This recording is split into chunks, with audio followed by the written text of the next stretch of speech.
Hi everyone, this is Ms. Mason reading Because of Mr. Terupt by Rob Buyea. Dedication for the 3rd and 4th graders at Bethany Community School, who inspired me to write and whose everyday mysteries and spontaneity gave me a story to tell. Foreword. I was no child when I first read and admired this instantly engaging first novel, which was once called, more seriously, Voices from the Classroom, and then became, more whimsically, The Dollar-Word Man. At the time, I was finishing my 12th novel. I had already passed my mid-60s when I saw Rob Buyea's excellent book grow and emerge as Because of Mr. Terupt, a more fitting title for a story about a life-changing teacher, one we all wish we had, and some of us did. As for the children who tell us about Mr. Terupt, they are no less authentic than their magical teacher. They will remind you of your own friends and enemies. Even the accident toward which this novel is inevitably headed is no accident. It is as masterfully set up and skillfully concealed as the rest of this riveting story. John Irving. Part 1. September. Peter. It's our bad luck to have teachers in this world, but since we're stuck with them, the best we can do is hope to get a brand new one instead of a mean old fart. New teachers don't know the rules, so you can get away with things the old-timers would squash you for. That was my theory. So I was feeling pretty excited to start 5th grade, since I was getting a rookie teacher, a guy named Mr. Terupt. Right away, I put him to the test. If the bathroom pass is free, all you have to do is take it and go. This year, the bathrooms are right across the hall. It's always been an easy way to get out of doing work. I can be really sneaky like that. I take the pass all the time and the teachers never notice. And like I said, Mr. Terupt was a rookie, so I knew he wasn't going to catch me. Once you're in the bathroom, it's mess-around time. All the other teachers on our floor were women, so you didn't have to worry about them barging in on you. Grab the bars to the stalls and swing. Try to touch your feet to the ceiling. Swing hard. If someone's in the stall, it's really funny to swing and kick his door in, especially if he's a younger kid. If you scare him bad enough, he might pee on himself a little. That's funny. Or if your buddy's using the urinal, you can push him from behind and flush it at the same time.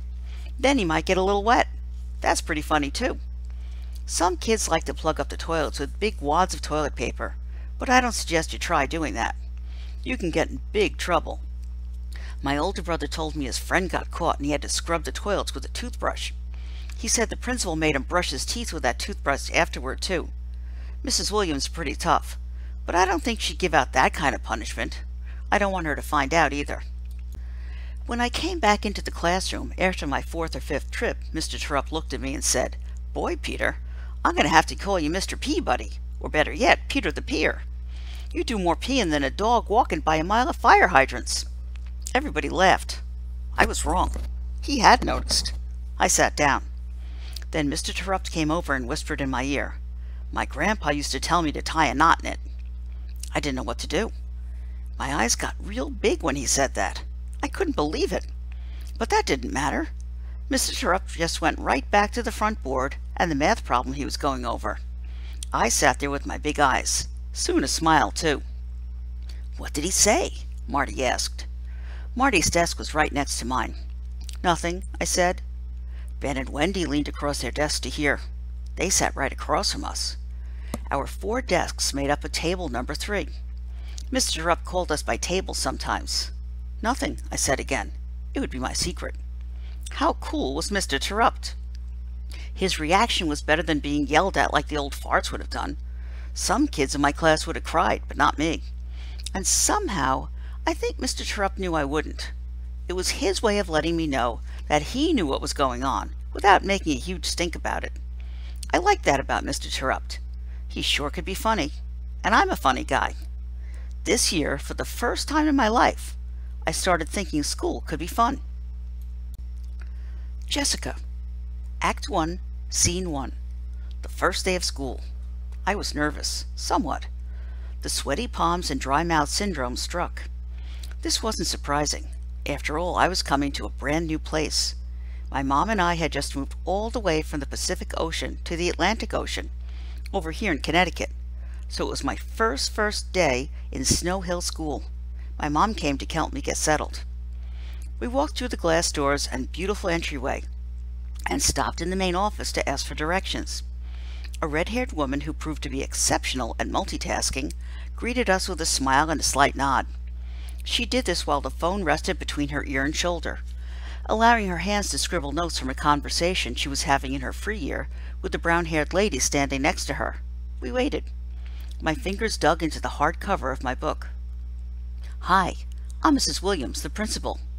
This was the brown-haired lady speaking. She looked serious, all decked out in her business suit. "Welcome to Snow Hill School. Can I help you with anything?" "We're looking for Mr. Terupt's room," Mom said. "I'm Julie Reitman, and this is my daughter, Jessica. We're new in town." "Ah, yes. It's a pleasure to meet you both. Let me show you the way." Mrs. Williams led us out of the office. I glanced at the secretary one more time. She'd be a great character in one of Dad's plays, I thought. My dad directs small plays in California, where I still wanted to be. "How are you today, Jessica?" Mrs. Williams asked. "Fine," I said, although that wasn't really true. We followed Mrs. Williams across the lobby and upstairs in search of my new fifth-grade classroom. The hall smelled stuffy but clean, like they'd just been disinfected. I wondered if the custodians had done that on purpose, to make a show of how clean their school was. I'd followed Mom down the blue speckled carpet and past the rows of red lockers, where some kids were already unloading new supplies. I could feel all their eyes studying the new girl in town. After the stares came the whispers. My face burned. "Here you are," Mrs. Williams said. "This is your floor. There are 4 classrooms up here, all 5th grade, 2 on each side of the hall with the bathrooms right in the middle." Mrs. Williams pointed as she spoke. "That's your classroom." She pointed again. "Room 202. Have a good first day." "Thank you," Mom said. I just nodded. Act 1, Scene 2. We walked into the classroom. The teacher looked up from his desk and smiled at us. The butterflies in my stomach fluttered, as if we were on a tilt-a-whirl. "Good morning. I'm Mr. Terupt," the teacher said, as Mom and I walked in. He came right over to greet us. "Good morning," Mom said back.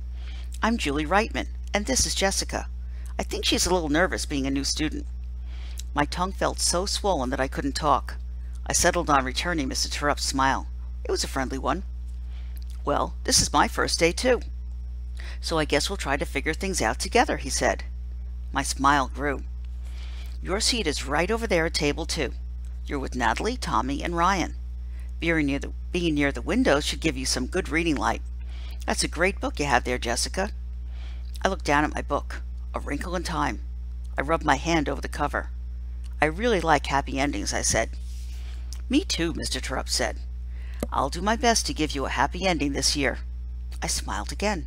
I couldn't believe it. My teacher was new too, and he liked what I was reading. I don't know why, but somehow he made my butterflies disappear and my tongue shrink. Things were going to be okay. Luke. I like school. I'm good at it. I get all A's. So when Mr. Terupt announced our first math project, I was excited. Dollar words was crazy. Definitely not a worksheet problem like all the others I've been given. Not even close. We had to assume that the letter A was worth 1 cent, B 2 cents, C 3 cents, and so on, making the letter Z worth 26 cents. The challenge was to find words that equaled $1 when you added up their letter values. Not 91 cents or $1.01, but $1 exactly. Mr. Terupt gave us time to get started. He wanted to make sure we understood the project, and he said he wondered who would be the first to find a dollar word.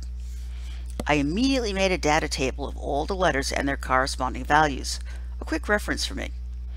Then I started putting down any word that came to mind that had some of the bigger letters in it. Pretty equaled $1.04. Walnut equaled 91. Mr. equaled 84. Then I thought, hey, wait a minute. What if I just tack on the letter S? Mr.'s was $1.03. No good, but very close. I figured this could still be a worthwhile strategy for other words. So there I was, cranking out words, trying to find the first dollar word of the year, when what do I hear? Peter and Alexia. This is the 4th year Peter's been in my class, And my third time with Alexia. Peter's funny, but sometimes he gets to be too much. If I'm concentrating on my work and he just wants to joke around, it annoys me, but I like him. He's fun and he's no stranger to trouble. Alexia, on the other hand, is always involved in some girl war.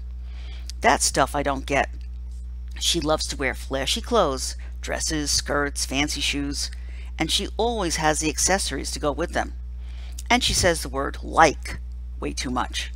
Alexia isn't a stranger to trouble either. She and Peter are a good match. Peter elbowed Alexia. Then I heard him whisper a word to her. That's not even close to $1, I thought. 53, Alexia said. No good, try... Were they crazy? They were trying out rude words and giggling the whole time. I just knew they were going to get caught.